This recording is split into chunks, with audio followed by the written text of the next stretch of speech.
बिस्मिल्लाहिर्रहमानिर्रहीम। सर आज के इस लेक्चर में हम सीफेब 5 that is tax planning and tax practices के आईकेप के पास पेपर समर 2023 के अटेम्प्ट का क्वेश्चन नंबर 1 सॉल्व करेंगे। और आईकेप का जो कंप्यूटर बेस्ड एग्जामिनेशन का एनवायरनमेंट है, इसी एनवायरनमेंट में हम इसको सॉल्व कर रहे होंगे ताकि सवालों की प्रैक्टिस के साथ साथ इस एग्जाम के सॉफ्टवेयर को इस्तेमाल किस तरह से करना है, इन सारी चीजों के साथ भी हमारी फैमिलिटी क्रिएट होती जाए। तो हमारे पास समर 2023 की attempt CFAP 5 that is tax planning and tax practices की अटेम्प्ट का क्वेश्चन नंबर 1 है। तो पहले तो मैं क्वेश्चन कॉम्प्रिहेंसिवली डिटेल में रीड करता हूँ और फिर अकॉर्डिंगली इसके सॉल्यूशंस को देखते हैं। मैंने आपके सामने एक तो एग्जाम की विंडो ओपन कर रखी है, जिसमें हमारे पास एक तरफ क्वेश्चन पेपर आ रहा है, एक तरफ हमारे पास आंसर एरिया आ रहा है और एक तरफ हमारे पास स्प्रेडशीट आ रही है रफ वर्किंग के लिए। और साथ साथ मैंने जो आईकेप की वेबसाइट्स पे बेरिक्स अवेलेबल है, उन तीनों बेरिक्स को क्रोम ब्राउजर पे ओपन किया हुआ, क्योंकि एग्जामिनेशन गाइडेंस में है कि आपके जो बेरिक्स है वो आपके ब्राउजर पे ओपन हो रहे होंगे। अब हम सवाल को रीड करते हैं। कहता है cloud private limited was incorporated on 1st January 2022. 55% of shares of CPL are owned by UAE-based company that is Temperature LLC TL. Under a technical license agreement with a European company namely Rambo Limited, CPL made an investment of 100 million to set up a plant for manufacturing agriculture drones that aid in the crop monitoring and optimization. कैसे कहता है, किसी technical licence के तहत हमने किसी European company के साथ टेक्निकल लाइसेंस किया जिसका नाम रैम्बो लिमिटेड है। सीपीएल ने 100 मिलियन की इन्वेस्टमेंट की है एक प्लांट में, जो कि मैन्युफैक्चर करेगी एग्रीकल्चर ड्रोन क्रॉप मॉनिटरिंग और ऑप्टिमाइजेशन के लिए। On 1st May 2012, CPL was awarded the status of Greenfield Industrial Undertaking when it begins its commercial production. और 1 मई 2022 पे हमें ग्रीनफील्ड इंडस्ट्रियल अंडरटेकिंग का स्टेटस मिल गया जब हमने अपनी कमर्शियल प्रोडक्शन स्टार्ट की। यानी कि यहाँ पे हमारे पास जो ग्रीनफील्ड इंडस्ट्रियल अंडरटेकिंग का एक टैक्स क्रेडिट है, that is 25% of the investment amount, वो टैक्स क्रेडिट की एलिजिबिलिटी बनेगी। आगे कहता है the following information has been extracted from the CPL record for the tax year and for the year ended 31 December 2022। हमारे year and 31 December 2022 है, यानी कि स्पेशल टैक्स ईयर 2023 है। हमारे पास बैलेंस शीट आ रही है, पीएनएल आ रहा है। बैलेंस शीट पे हमारे पास शेयर कैपिटल आ रहा है 60 मिलियन। अब चूंकि शेयर कैपिटल 60 मिलियन यानी कि 50 मिलियन से ज्यादा आ रहा है, तो ये स्मॉल एंड मीडियम इंटरप्राइज तो नहीं, सॉरी ये स्मॉल कंपनी तो नहीं हो सकता। स्मॉल कंपनी के लिए हमारे पास टैक्स लॉ में रिड्यूस रेट्स है, लेकिन ये स्मॉल कंपनी तो नहीं हो सकता, क्योंकि स्मॉल कंपनी के लिए जो इक्विटी है वो लेस देन 50 मिलियन होनी चाहिए। तो यहाँ पे शेयर कैपिटल 60 मिलियन आ रहा है, तो ये स्मॉल कंपनी तो नहीं हो सकता। Non current liabilities, current liabilities, equity liabilities का total 300, non current assets, current assets and total assets. Profit and loss में हमारे पास sales, other income, expenses including finance cost of 22 million और नेट प्रॉफिट बिफोर टैक्स आ रहा है। फिर हमारे पास कुछ एडिशनल इन्फॉर्मेशन है और हमें सवाल की रिक्वायरमेंट में कहता है कि under the provision of income tax ordinance 2001 and rules made thereunder compute the total income, taxable income and tax liability of CPL for the year 2023 considering all the available options for computing its tax liability. हमें CPL cloud private limited की tax 2023 की total income, taxable income और tax liability calculate करनी है और जो जो possible options हैं यहाँ पे वो उनको कंसीडर करना है। WWF, WPPF को हम इग्नोर कर देंगे और बाकी रेलेवेंट एक्सक्लूजन, रिडक्शंस और एग्जम्पशंस को हम वर्कआउट कर रहे होंगे। एडिशन इन्फॉर्मेशन में कहता है sale include export of 55 million which includes an advance receipt of $20,000 equivalent to 5 million against an export order delivered in February 2023। कह रहे हमारे पास ये जो 220 मिलियन की सेल्स आ रही है ना, इसमें 55 मिलियन की सेल्स पर्टेन करती है एक्सपोर्ट्स, जिसमें से $20,000 5 मिलियन इक्विवेलेंट ऐसी अमाउंट है जो कि हमें एडवांस में रिसीव हो गए, जिसकी एक्सपोर्ट हमें फेब 2023 में करनी है। Other income is comprised as follow: a government grant of 10 million received to promote awareness among farmers about the usage of agriculture drones. The grant was intended to cover the actual expense incurred in this regard. During the year 3 million was spent for this purpose. Government की तरफ से 10 million की grant receive हुई है और ये grant हमें receive हुई है ताकि हम एक्चुअल एक्सपेंसेस कर सके to promote the awareness among the farming about the use of agriculture drones. और इस 10 मिलियन में से हमने 3 मिलियन एक्चुअली खर्च किए।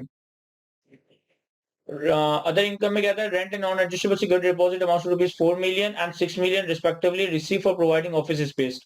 No material expense was incurred against this income. इसके अलावा हमारे पास कुछ 4 मिलियन की रेंट इनकम और नॉन एडजस्टेबल सिक्योरिटी डिपॉजिट है 6 मिलियन का, और हमने कोई मटेरियल एक्सपेंस नहीं किया इस ऑफिस स्पेस को रेंट आउट करने के अगेंस्ट, यानी कि हमें बाकी कॉमन एक्सपेंसेस को इस क्लास ऑफ इनकम को अपोर्शन करने की जरूरत नहीं है। पॉइंट नंबर 3 में कहता है कि expenses include amortisation of 5 million regarding the payment of 15 million made to a foreign consultant for consulting of feasibility studies of businesses. The expenses is been amortised over a period of 3 years time. फिर 5 million की amortisation है against the 15 million payment जो हमने एक foreign consultant को की है feasibility studies के लिए, और इस एक्सपेंस को हम अपने अकाउंट्स में 3 सालों की लाइफ पे अमोर्टाइज कर रहे हैं। टैक्स लॉ में हम जानते हैं कि जो ये फिजिबिलिटी स्टडीज का खर्चा है ये प्री कमिटमेंट एक्सपेंडिचर है, और प्री कमिटमेंट एक्सपेंडिचर को टैक्स लॉ के हिसाब से, इनकम टैक्स लॉ के हिसाब से हम 5 साल 20% पे अमोर्टाइज करते हैं। फिर कहता है royalty of 20 million payable under the technical licence agreement due to the government decision on the outflow of US dollars, only 8 million could be remitted to RL by the end of the year. 20 million की हमने royalty पे की है technical licence agreement के तहत, government के decision की वजह से हम 20 मिलियन में से सिर्फ 8 मिलियन पे कर सके। Sir it would not make any difference क्योंकि कंपनी के अकाउंट कंपनी की टैक्सेशन हम एक्रूवल बेसिस पे कर रहे होते हैं तो हम पूरा 20 मिलियन का एक्सपेंस क्लेम कर सकता है। एडवर्टाइजमेंट एक्सपेंसेस है 8 मिलियन के। Traveling expenses of 1.3 million paid to an authorized travel agent for purchasing air ticket for CEO to attend an international conference in United Kingdom. No withholding tax was deducted at the time of payment. 1.3 million के हमने travelling expenses किए, एक travel agent को पे किए air tickets के लिए, और हमने इस पेमेंट के ऊपर विदहोल्डिंग नहीं की। क्या करेंगे मैं डिस्कशन करूंगा उस वक्त जब हम एडजस्टमेंट को अकाउंट फॉर कर रहे होंगे। 36 मिलियन का अकाउंटिंग डेप्रिसिएशन है। Tax depreciation other than plant is 14 million. 14 million का tax depreciation other than plant है। प्लांट्स का जिक्र पहले पैरा में किया हुआ था, इसमें हम डेप्रिसिएशन वगैरह खुद देख लेंगे। Finance cost include interest expense of 15 million paid to TL on 1 July 2022। CPL borrowed rupees 150 million from TL to meet its working capital requirement. The principal is repayable in 2025। कह रहा है फाइनेंस कॉस्ट हमारे पास जो आ रही है ना 22 million की, इसमें से 15 मिलियन की फाइनेंस कॉस्ट हमने टीएल, ये जिसका सवाल में पहले पैरा में जिक्र किया हुआ था, टेम्परेचर जिसकी हम सब्सिडी है उसको हमने पे किया, टेम्परेचर लिमिटेड। कह रहा है 1 जुलाई 2022 पे हमने 150 मिलियन बोरो की अपने वर्किंग कैपिटल रिक्वायरमेंट के लिए, और इसकी प्रिंसिपल 2025 में पे करनी है। ठीक हो गया सर? तो अब सॉल्व करते हैं इस सवाल को। सर अगर मैं अपनी आंसर शीट पे आंसर टू क्वेश्चन नंबर 1 हमारे पास क्लाउड प्राइवेट लिमिटेड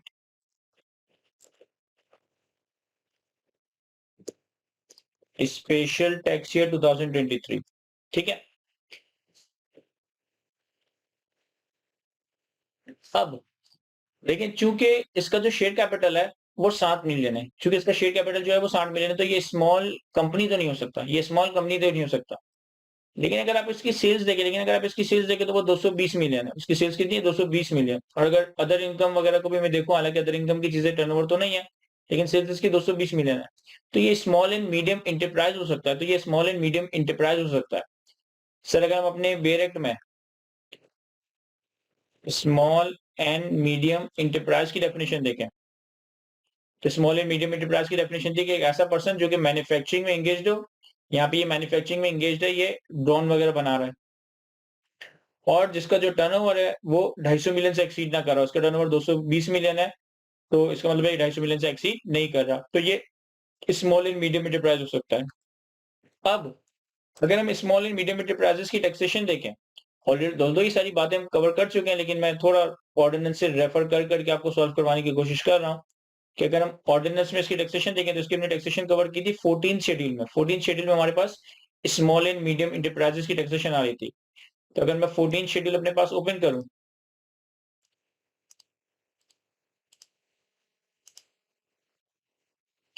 अब 14 शेड्यूल में दो तरह स्मॉल एंड मीडियम इंटरप्राइजेस को दो कैटेगरीज में बाइफरकेट किया गया था। एक कैटेगरी 1 जिसका एनुअल टर्नओवर 100 मिलियन तक हो, एक कैटेगरी 2 जिसका एनुअल टर्नओवर 100 मिलियन से ज्यादा मगर 250 मिलियन से कम हो।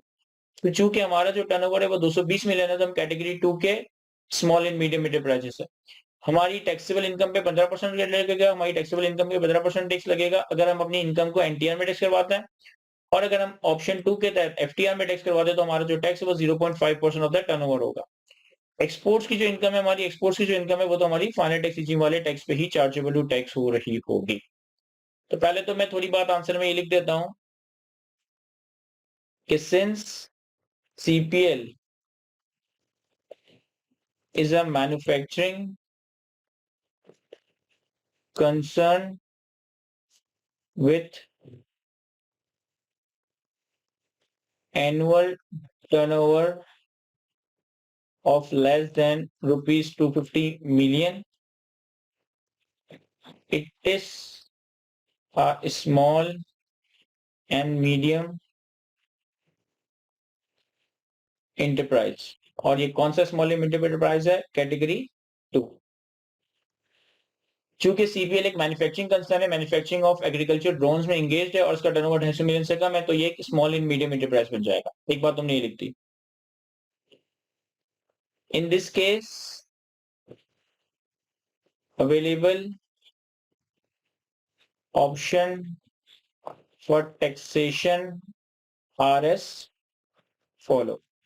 चूंकि हम स्मॉल एंड मीडियम एंटरप्राइजेस है तो हमारे पास दो तरह से टैक्सेशन के ऑप्शन है। Option number 1, taxation under normal tax regime, and number 2, option number 2, taxation under final tax regime। अच्छा, अगर फाइनल टैक्स रिजीम के तहत हम टैक्सेशन करते हैं तो हमारी सारी इनकम फाइनल टैक्स रिजीम में ही जाएगी। लेकिन अगर हम नॉर्मल टैक्स रिजीम में टैक्सेशन करवाते हैं तो स्टिल जो हमारी स्पोर्ट्स इनकम है, जो हमारी एक्सपोर्ट्स नहीं, एक्सपोर्ट्स आने वाली इनकम है, exports would still be taxable under final tax. Exports आने वाली जो इनकम है वो तो अभी भी फाइनल टैक्स में टैक्स होगी, बस जो बाकी इनकम है वो हमारी नॉर्मल टैक्स रिजीम में टैक्स होगी। और अगर हम ऑप्शन 2 में जाते तो फिर हमारी सारी इनकम फाइनल टैक्स रिजीम ही टैक्स हो रही होगी। अब हम दोनों ऑप्शंस के तहत टैक्सेशन करते हैं। सबसे पहले option 1, taxation under normal tax regime. Taxation under normal tax regime. Normal tax regime में टैक्सेशन करने के लिए हमें कुछ वर्किंग करनी पड़ेगी, तो मैं आपके सामने अब एक्सेल को थोड़ा फोकस करता हूं। देखिए, हमारे पास सेल्स है 220 मिलियन की, जिसमें से 55 मिलियन एक्सपोर्ट्स की सेल्स है। तो पहले तो मैं local sales, export sales, local sales और एक्सपोर्ट सेल्स और एक टोटल।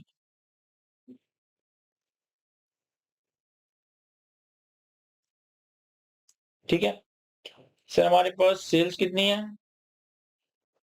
220 मिलियन में से 55 मिलियन एक्सपोर्ट सेल्स है, तो 55 मिलियन एक्सपोर्ट सेल्स हो गया, 220 मिलियन टोटल सेल्स हो गया, तो ये आ जाएगा 220 माइनस 55, 165 मिलियन। जब गवर्नमेंट ग्रांट की इनकम है, लेकिन गवर्नमेंट ग्रांट के बारे में, गवर्नमेंट ग्रांट एक कैपिटल एसेट है, गवर्नमेंट ग्रांट एक कैपिटल एसेट है जो कि लॉ में टैक्सेबल नहीं होगी अनलेस के लॉ में अगर इसकी स्पेसिफिक टैक्सेशन की बात करें। तो गवर्नमेंट ग्रांट हमारी एक कैपिटल एसेट है जिसकी टैक्सेशन नहीं होनी चाहिए अनलेस के लॉ में अगर इसकी टैक्सेशन की बात करता। तो यहाँ पे मेरे हिसाब से तो गवर्नमेंट ग्रांट टैक्सेबल नहीं होनी चाहिए क्योंकि ये एक कैपिटल एसेट है। लेकिन आईकेप ने अपने सोल्यूशन में, चूंकि मैंने आईकेप का सोल्यूशन भी देखा, तो आईकेप ने अपने सोल्यूशन में इस गवर्नमेंट ग्रांट को भी टैक्सेबल करवा दिया है और ये 3 मिलियन के एक्सपेंस को गवर्नमेंट ग्रांट में से माइनस कर दिया। हालांकि ना ये गवर्नमेंट ग्रांट के 10 मिलियन चार्जेबल यूटिलाइज होना चाहिए बीइंग कैपिटल एसेट्स, ना ये 3 मिलियन का एक्सपेंस अलाउ होगा क्योंकि ये तो आपका एक गवर्नमेंट ग्रांट से फंडेड एक्सपेंडिचर, आपका बिजनेस एक्सपेंडिचर नहीं है। एनीवे, और 6 मिलियन हमारे बाकी के जो 10 मिलियन है वो हमारी इनकम फ्रॉम प्रॉपर्टी के, तो दोस्तों हम इनकम फ्रॉम प्रॉपर्टी में लेके जाएंगे। ये जो हम वर्किंग कर रहे हैं,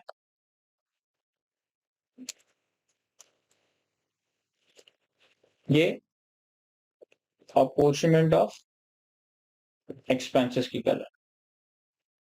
ठीक है,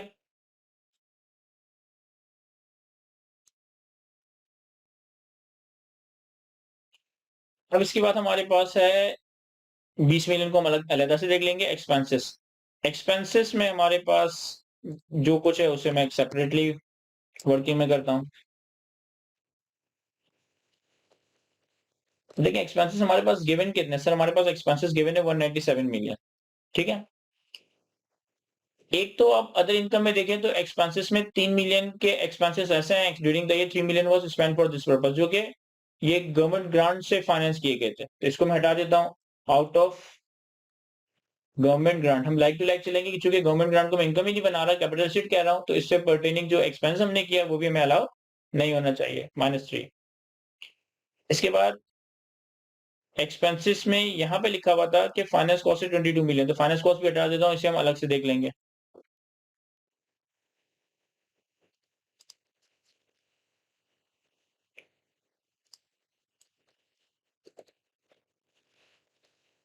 minus 22 million.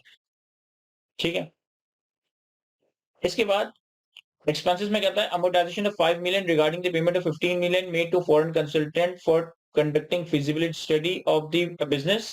This expense has been amortised over a period of 3 years.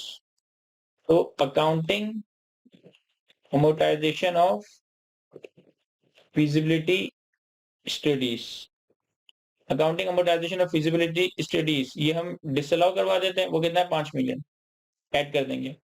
और tax amortisation of pre commencement expenditure,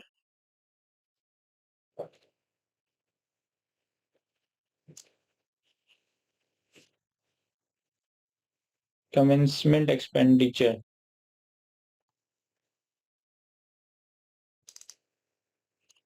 से tax amortisation of pre comment expenditure कितना होगा?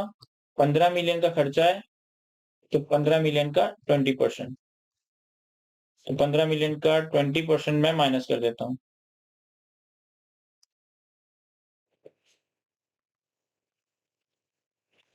ठीक है, इसके बाद royalty under technical licence agreement है, तो royalty under technical licence agreement वो कितना सर? 20 मिलियन। सर 20 मिलियन में 60 मिलियन पे किए, it would not make any difference, क्योंकि हमें जो एक्सपेंस अलाउ होता है इनकम की कंपनी के केस में वो एक्रूअल बेसिस पे, तो वो अलाउ हो जाएगा।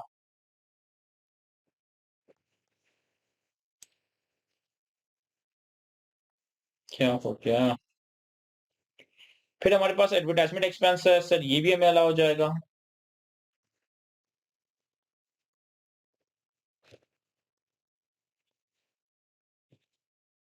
वो कितना है सर हमारे पास? 8 मिलियन।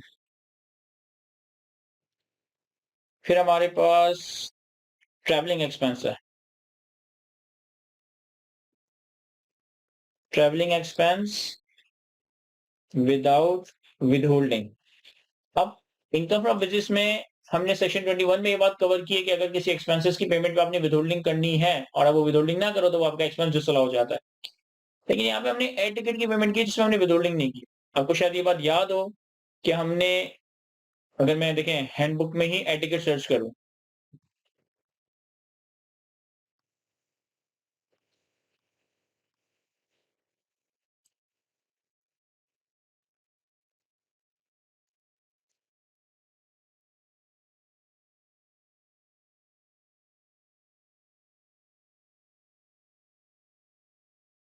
थोड़ा सा ये सर्च करने में प्रॉब्लम कर रहा है, लेकिन क्योंकि मुझे पता है कि ऐसी बात इनकम टैक्स ऑर्डिनेंस में एक जगह लिखी है, तो मैं सर्च करता रहूंगा जब तक मुझे मिल ना जाए।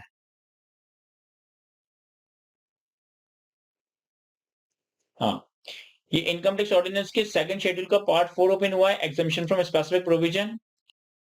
इसमें हमारे पास क्लॉज 43 भी आ रहा है, the provision of clause A subsection 1 of section 123 shall not apply to payments received on sale of air tickets by the traveling agent who have paid withholding tax on their commission income। जब हम cell of air tickets की payment करते हैं travel agent को, जिसमें हम withholding नहीं करते। और इसके अलावा हमारे पास जी, तो इस क्लॉज के तहत इसके ऊपर विदहोल्डिंग तो बनती ही नहीं थी, तो विदाउट विदहोल्डिंग किया स्टिल कोई मसला नहीं, हमें एक्सपेंस अलाउ हो जाएगा। फिर हमारे पास डेप्रिसिएशन है, तो अकाउंटिंग डेप्रिसिएशन मैं ऐड कर देता हूँ 36 मिलियन। अच्छा सॉरी, मैं एक्सपेंस के नंबर को सही कर रहा हूँ ना, तो जो एक्सपेंस डिसअलाउ होगा वो हमने लेस करना है, तो ये लेस कर दिया, ये लेस कर दिया। अकाउंटिंग अमोर्टाइजेशन हमने लेस करना है, टैक्स अमोर्टाइजेशन हमने ऐड करना है, एडवर्टाइजमेंट एक्सपेंस का कुछ भी नहीं करना, ट्रैवलिंग एक्सपेंस का कुछ भी नहीं करना, और अकाउंटिंग अमोर्टाइजेशन डेप्रिसिएशन यहाँ पे लेस कर देंगे। चूंकि मैं एक्सपेंस के नंबर को सही कर रहा हूँ तो डिसअलाउड एक्सपेंसेस को मैं लेस करूंगा, अलाउड एक्सपेंडिचर को मैं ऐड करूंगा। तो गवर्नमेंट ग्रांट और फाइनेंस कॉस्ट का एक्सपेंस मैंने यहाँ से हटाया, तो इन दोनों को मैंने लेस कर दिया।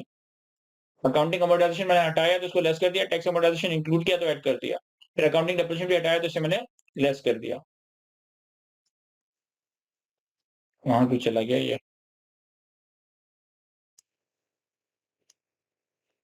थोड़ा सा मुश्किल तो है इसको मैनेज करना, लेकिन प्रैक्टिस से हम इसको मैनेज कर लेंगे। तो ये हमारे पास एक्सपेंसेस एडजस्ट हो गए। इसके बाद अब हम आते हैं फाइनेंस कॉस्ट पे। देखिए, फाइनेंस कॉस्ट में कह रहा है कि फाइनेंस कॉस्ट या तो फाइनेंस कॉस्ट की चलिए अलग वर्किंग कर लेंगे। तो ये हमारे पास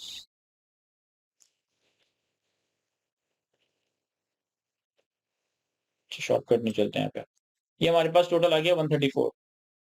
मैं अपने पास एक्सपेंसेस को क्या नाम दिया था इन्होंने? एक्सपेंसेस ही दिया था। Expenses working 1।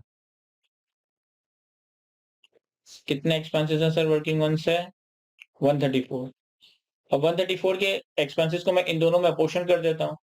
तो 134 मल्टीप्लाई बाय 165 डिवाइडेड बाय 220 और 134 मल्टीप्लाई बाय 55 डिवाइडेड बाय 220। ये हमने इन दोनों में अपोर्शन कर दिया।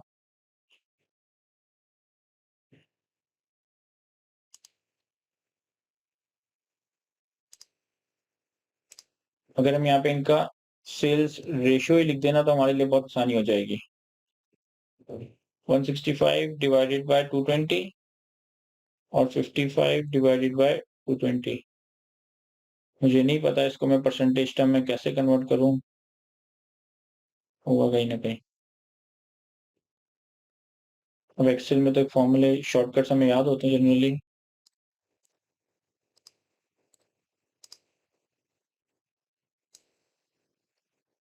ये रहा परसेंटेज। ये हमने इसको परसेंटेज में कन्वर्ट कर दिया।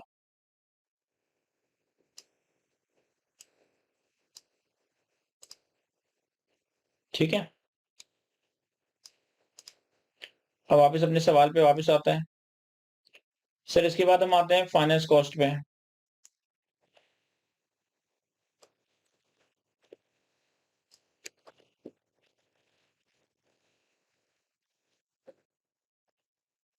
अब फाइनेंस कॉस्ट सवाल में गिवन कितनी है? सर फाइनेंस कॉस्ट सवाल में गिवन है 22 मिलियन। ठीक है, आगे कहता है पॉइंट नंबर 4 में finance cost includes an interest expense of 15 million paid to TL on 1 July 2022 साल के पहले दिन। Company borrowed 150 million from TL to meet its working capital requirement and the principal is repayable in 2025। अच्छा, अब यहाँ देखें, इसके लिए मैं एक और वर्किंग करता हूँ। ये वर्किंग 3 होनी चाहिए। से यहाँ ना एक बहुत बड़ी बुरी चीज है कि F2 काम नहीं करता। तो आपको अगर कोई सेल का टेक्स्ट एडिट करना है तो आपको उसको डबल क्लिक करना पड़ेगा। ये थोड़ा सा एक मुश्किल है, लेकिन working 4 section 106 think capitalisation. Think capitalisation की हमें वर्किंग करनी पड़ेगी यहाँ पे। किस तरीके से, यहाँ देखिएगा सर, हमारे पास इक्विटी ऑफ सीपीएल। सीपीएल की इक्विटी कितनी है सर? वो हमें सवाल में अवेलेबल है 60 मिलियन। अब देखिए यहाँ पे इन्होंने कुछ रिजर्व वगैरह नहीं दिया, बस शेयर कैपिटल आ रहा है। तो ये साल के पहले दिन का शेयर कैपिटल होगा, क्योंकि अभी पीएनएल इसमें ऐड होना है। तो ये साल के पहले दिन का शेयर कैपिटल, साल की equity beginning of the year पे 60। फिर फॉरेन इक्विटी कितनी होगी? इन्होंने सवाल में बताया था कि ये जो कंपनी है ना सीपीएल, इसके 55% जो शेयर्स है ना वो टेम्परेचर यूएई कंपनी के पास है। तो 60 मिलियन मल्टीप्लाई बाय 55%। कोशिश करें जो जो फॉर्मूला है वो आप इसको लिख दें एक्सेल की रो में, क्योंकि जब आप इस एक्सेल की वर्किंग को अपने आंसर कॉपी में लेकर जाएंगे तो फॉर्मूलाज नहीं नजर आ रहे होंगे वहां पे, वो सारी चीजें एज अ टेक्स्ट कॉपी हो जाएगी। तो 60 मिलियन का 55%। ठीक है, फिर ये फॉरेन इक्विटी आ गई। 3 टाइम्स ऑफ फॉरेन इक्विटी लिख दे, क्या हो जाता है यार? अगेन अब तो काम नहीं कर रहा। तो 33 इंटू 3, ये हमारे पास आ गया 33 into 3। 3 times of foreign equity आ गया 99। तो हमारे पास जो फॉरेन डेट है, फॉरेन डेट कितना है सर? पॉइंट नंबर 4 में बताया था 150 मिलियन, सही है। और इंटरेस्ट ऑन फॉरेन डेट वो कितना है? 15 मिलियन। तो अब इंटरेस्ट अलाउड कैसे कैलकुलेट करेंगे सर? इंटरेस्ट अलाउड कैलकुलेट करेंगे 15 million multiply bye 99 million divided by 150 million. और इंटरेस्ट अलाउड कैसे कैलकुलेट हुआ? 15 मिलियन मल्टीप्लाई बाय 99 जो लिमिट है हमारी डिवाइडेड बाय 150 मिलियन, तो 9.9। तो interest disallowed 15 million minus 9.9, 15 minus 9.9, 5.1 का हमारा इंटरेस्ट डिसअलाउ आ गया। इसे मैं अपनी फाइनेंस कॉस्ट से लेस कर देता हूं, लेस इंटरेस्ट डिसअलाउड। एक चीज यहाँ पे और भी है कि सर सेक्शन 106 तो आपने कैलकुलेट कर लिया, सेक्शन 106 ए कैलकुलेट नहीं होगा। ठीक है, हमारे पास जो फॉरेन डेट के ऊपर फॉरेन प्रॉफिट ऑन डेट था वो 15 मिलियन था। 15 मिलियन में से भी अलाउ हुआ है 9.9, डिसअलाउ हो गया 5.1। तो चूंकि since foreign profit on debt allowed is less than rupees 10 million, section 106A is not applicable। क्योंकि allowed foreign profit on debt 10 million से कम है तो सेक्शन 101 यहाँ पे अप्लाई ही नहीं होगा। तो फाइनेंस कॉस्ट 22 में से 5.1 ये माइनस किया तो हमारे पास 16.9 का फाइनेंस कॉस्ट आ गया। इसे हम अपनी वर्किंग में फाइनेंस कॉस्ट वर्किंग 2 से आ रहा है, सॉरी ये वर्किंग 3 से आ रहा है, और ये डबल क्लिक करा, ये वर्किंग 2 से आ रहा है क्योंकि वर्किंग 1 तो अपॉर्चुनिटी ऑफ एक्सपेंसेस है।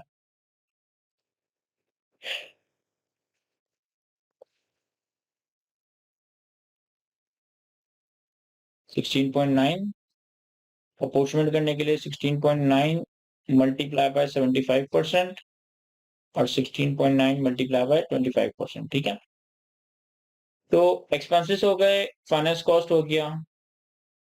मेरे ख्याल है जो सवाल में एक्सपेंसेस थे वो तो हो गए।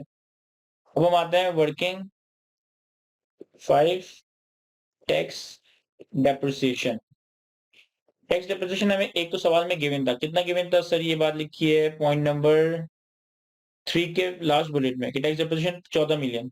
ये प्लांट के अलावा है, ये प्लांट के अलावा है। प्लांट हमने कितने का खरीदा था सर? हमने प्लांट खरीदा था 100 मिलियन का। तो हमारे पास इनिशियल अलाउंस आ जाएगा 100 मिलियन का 25%,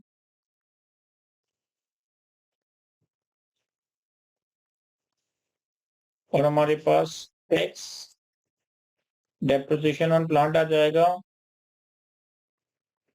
100 million minus 25 million opening WDP multiply by 15%। तो 100 मिलियन माइनस 25 मिलियन इंटू 15%, ये हमारे पास टोटल टैक्स डेप्रिसिएशन आ गया 50.25। अब इसको वापस अपनी वर्किंग में लेके जाते हैं। कौन सी वर्किंग है? वर्किंग 5 टैक्स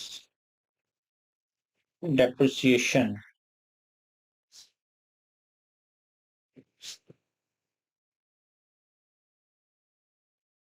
50.25, इसको भी मैं अपोर्शन कर देता हूं।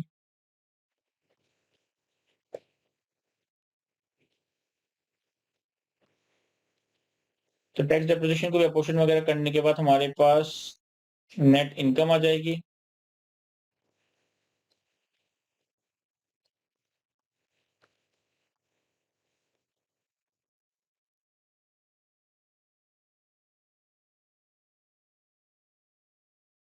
थोड़ा सा ना देखना पड़ता है ये सही कॉपी हुआ है नहीं हुआ formula.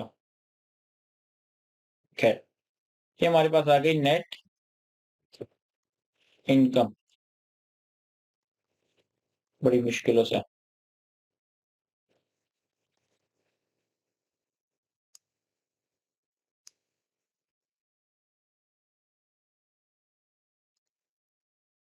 Working 1, working 2, working 3, net income आ गई हमारे पास। अब क्या करें सर? हम अपनी आंसर शीट में करेंगे तो बड़ी मुश्किल होगी, यहीं पे करना पड़ेगा हमें इसको। अब हमारे पास वर्किंग 6 क्या वर्किंग 6 नहीं, इसको मैं इस तरीके से करता हूँ, देखें। हमारे पास income from business, income from business में हमारे पास लोकल सेल्स, लोकल सेल से आने वाली net income,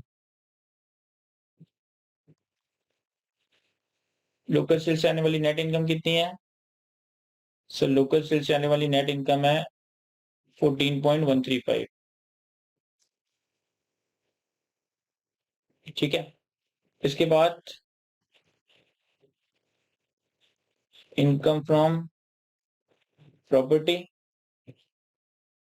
income from property में हमारे पास रेंट आएगा, क्योंकि सवाल में गिवन था अदर इनकम में रेंट था 4 मिलियन, और ट्रीटेड रेंट अंडर सेक्शन 16 आएगा, that is 6 million divided by 10, तो 6 million divided by 10। Income from property बन जाएगा हमारे पास, मुझे नहीं पता यहाँ पे इसको मतलब लाइन कैसे बनाएंगे, देख लेते हैं।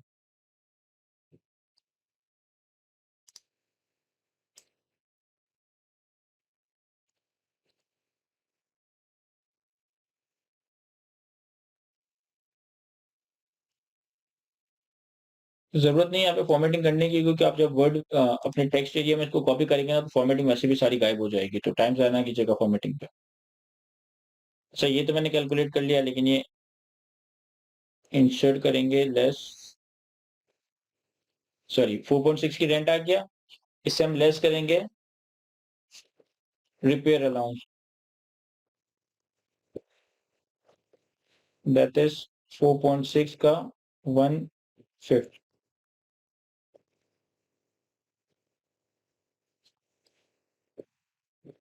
ये हमारे पास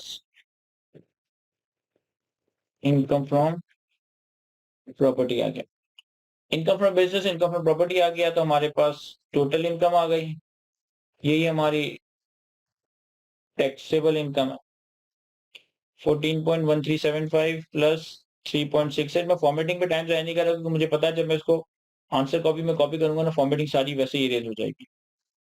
टैक्सेबल इनकम टोटल इनकम आ गई। अच्छा, ये बात मैं यहाँ लिख देता हूँ कहीं पे, या चले आंसर शीट में लिख देंगे कि जो गवर्नमेंट ग्रांट वाली इनकम है वो अलाउ, वो चार्जेबल टैक्स नहीं होगी बीइंग कैपिटल एसेट। इसके बाद टैक्स लायबिलिटी। अब देखिए, टैक्स लायबिलिटी कैलकुलेट करने के लिए हमारे पास जो सेकंड 14 शेड्यूल के प्रोविजंस थे, वैसे तो मुझे याद है, लेकिन सिर्फ आपको बताने के लिए कि 15% का रेट लगेगा।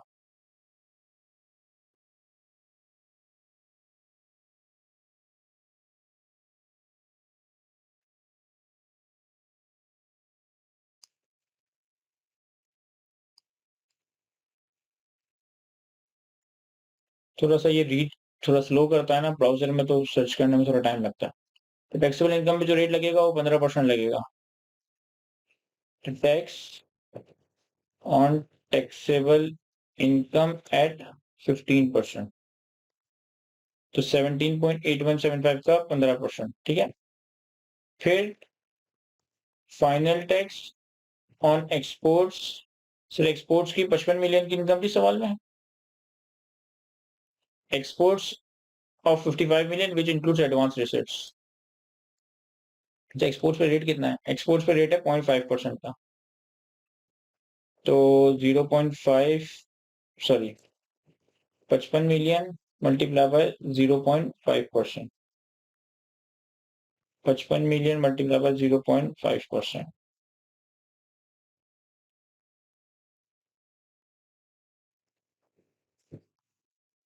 ये हमारे पास टैक्स लायबिलिटी आ गई। अच्छा, minimum tax section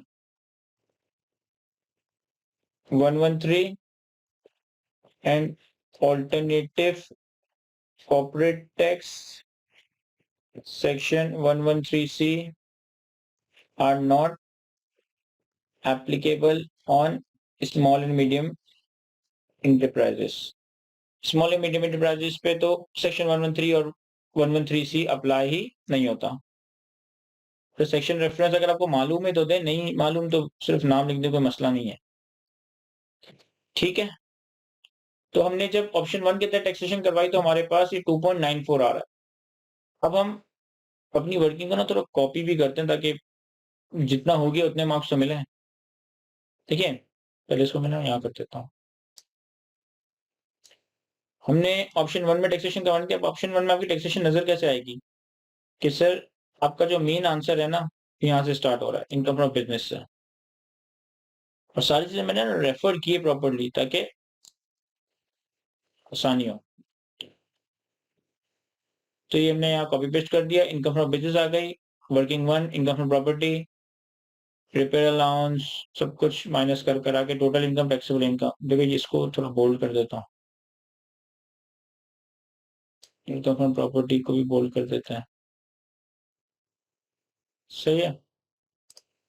tax liability taxable income पे 15%, फाइनल टैक्स एक्सपोर्ट्स का, ये हमारी टोटल टैक्स लायबिलिटी आ गई ऑप्शन 1 के तहत। ठीक है, अब ये यहाँ तक कहानी खत्म नहीं हुई कि ऑप्शन 1 के तहत आपने टैक्स लायबिलिटी तो कैलकुलेट कर लिया। अब आप इसके बाद ऑप्शन 2 क्या था? Option 2 taxation under final tax जी, taxation under final tax regime. ठीक है, अभी वर्किंग्स भी कॉपी करनी है। अब वापस से यहाँ आता है अपनी एक्सेल फाइल पे। अब जब हम taxation under final tax regime करेंगे तो हमारी एक ही हेड में इनकम अराइज होगी, that is income from property. सब पूरी वर्किंग दोबारा से करने की जरूरत नहीं, सब किया हुआ है ऑलरेडी।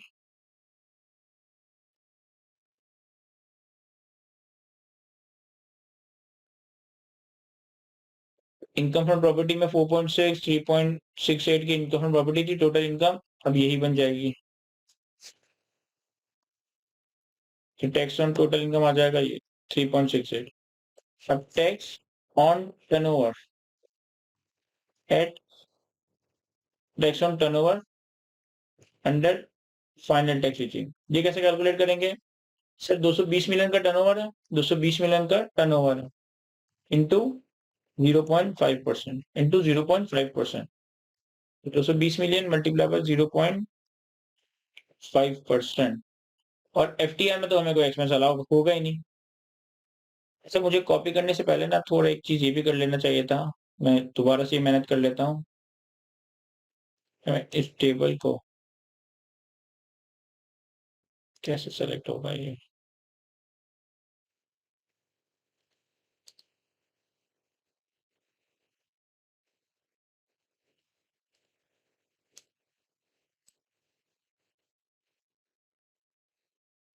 डिलीट कर दिया मैंने टेबल को। ठीक है, क्योंकि यहाँ पे ना मैंने अजीब अजीब से इन्होंने कभी फुल डेसिमल पॉइंट कर दिया है, कभी कितने डेसिमल पॉइंट कर दिया है।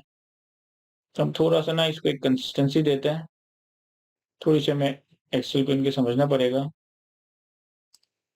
मैं इनको 2 डेसिमल पॉइंट्स तक ले जाता हूँ सारे नंबर्स को। जब आप कॉमा करेंगे तो सारी चीजें खुद ही 2 डेसिमल पॉइंट्स तक चली जाएगी।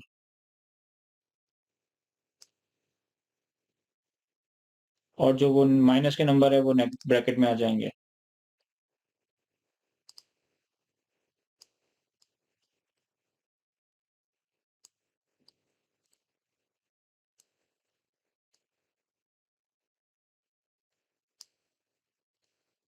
ठीक है, तो हमारे पास ऑप्शन 2 के तहत टोटल टैक्स लायबिलिटी आ गई।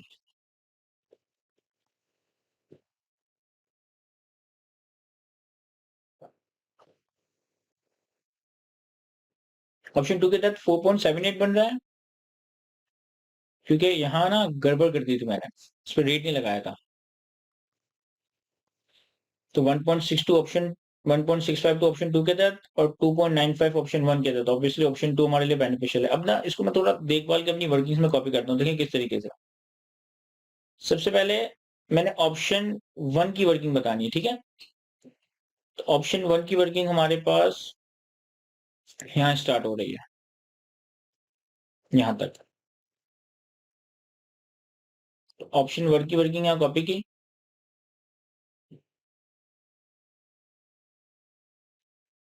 इस पे वैसे टाइम ज़ाया करने की ज़रूरत नहीं है, बस जैसे फॉर्मेट हुआ हुआ है ना वैसे ही जाने दो, इस पे टाइम ज़ाया ना कर।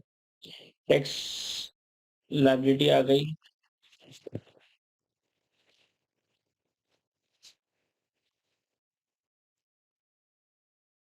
2.95। फिर ऑप्शन 2,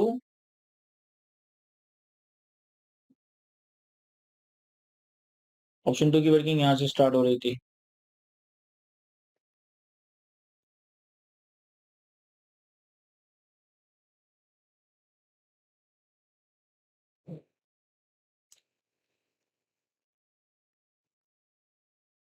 ठीक है।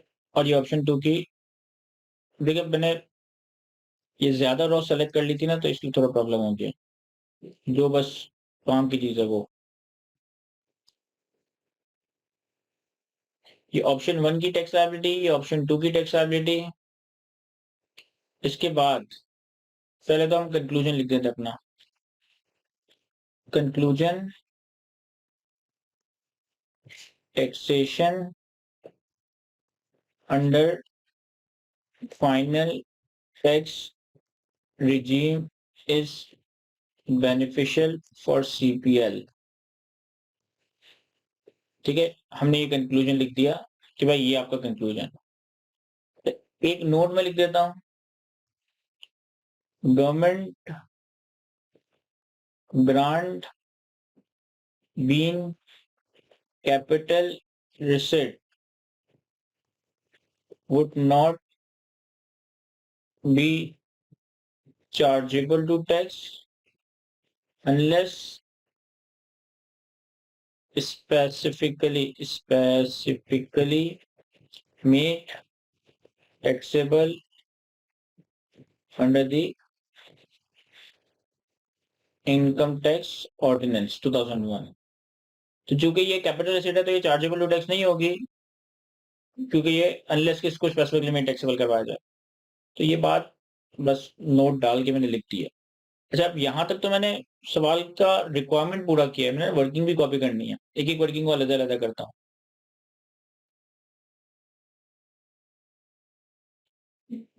तो ये वर्किंग 1,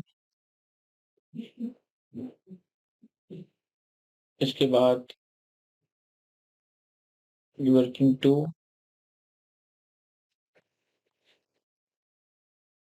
अच्छा लग रहा है वैसे देखने में, इतना बुरा नहीं लग रहा है प्रेजेंटेशन। इसके बाद ये वर्किंग 3,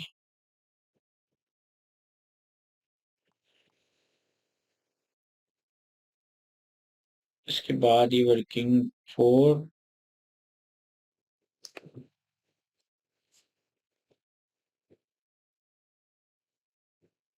अच्छा ये एक लाइन है, Shit.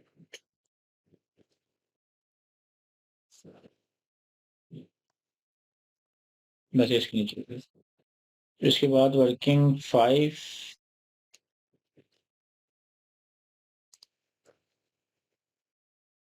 पढ़िए।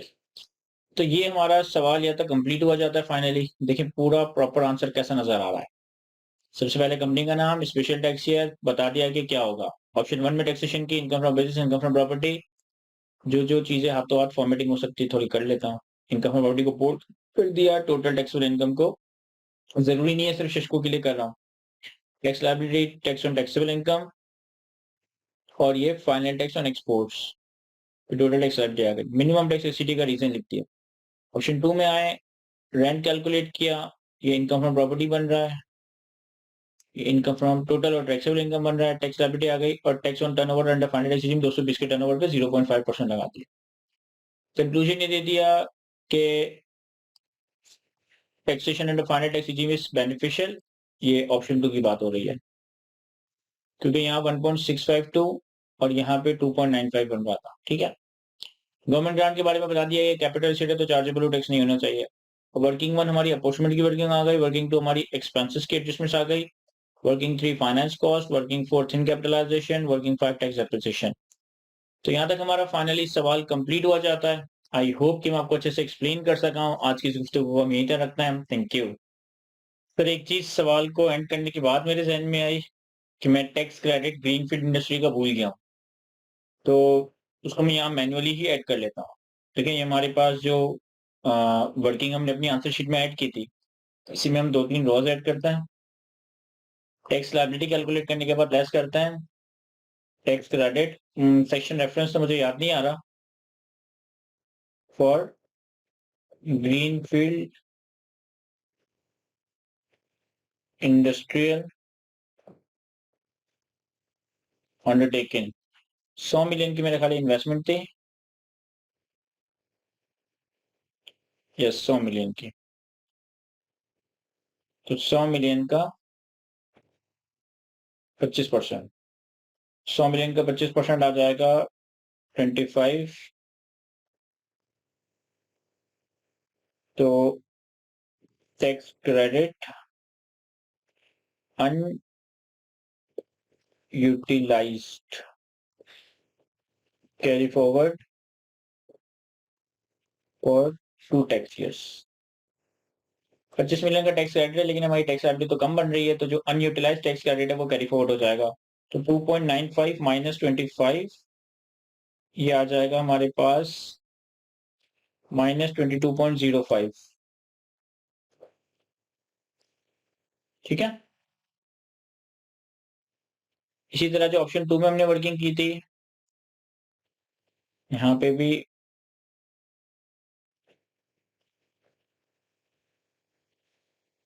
2 रोज ऐड करते हैं।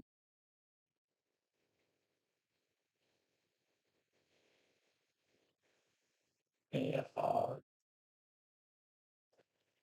ये कॉपी कर देते हैं। कॉपी इतनी आसानी से नहीं होगा एक एक।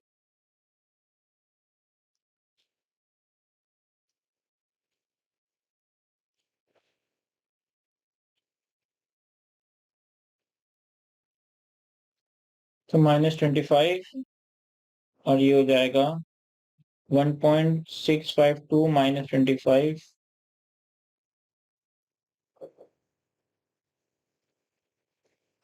23.348 3435 कर देता हूँ। तो बस ये टैक्स क्रेडिट मैंने मिस कर दिया था, सवाल कंप्लीट करने के बाद मुझे ख्याल आया, तो अब इसको भी डाल देते हैं। ठीक है, ये सवाल हमारे यहाँ तक कंप्लीट हुआ जाता है। Thank you.